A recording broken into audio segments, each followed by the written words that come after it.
अस्सलाम वालेकुम नाज़रीन, आऊं आहियां अनवर अली सोलंकी ऐं अवां ॾिसी रहिया आहियो Sindh shoes news TV. Sindh shoes news TV bulletin में अवां खे भलीकार ख़बर शामिल कंदासीं ज़िला मटियारी जे ब्यूरो चीफ सागर सोलंकी जी।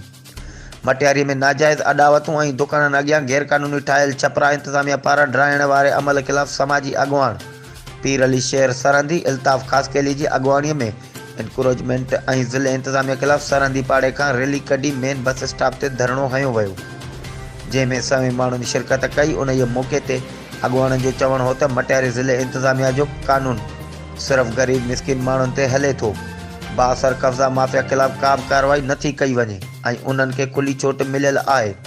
हिननि जो वधीक चवणु हो त कब्ज़ा माफ़िया खे चूंडियल नुमाइंदनि जो आशीर्वाद हासिल आहे, जंहिं करे इंतज़ामिया बि संदनि ख़िलाफ़ कार्रवाई न पई करे।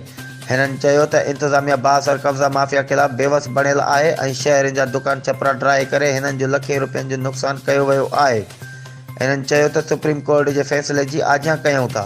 इहो सुठो ऐं बहितर क़दम आहे, पर इहा कार्रवाई सिर्फ़ ग़रीबनि लाइ कई पई वञे। बाअसर माण्हुनि ख़िलाफ़ बि इहा कार्रवाई अमल में आंदी वञे ऐं फ़र्क़ु ख़तमु कयो वञे। हिननि जो वधीक चवणु हुयो त इंतज़ामिया अगरि बाअसर कब्ज़ा माफ़िया ख़िलाफ़ कार्रवाई न कई, उन्हनि खे खुली छूट ॾिनी त असां पंहिंजो एहतजाज जो दाइरो वसी कंदासीं। जी नाज़रीन, ही हुयूं हिन वक़्त ताईं जूं अपडेट्स। वधीक ख़बरुनि ऐं अपडेट्स जे लाइ ॾिसंदा रहो सिंध शूज़ न्यूज़ टीवी।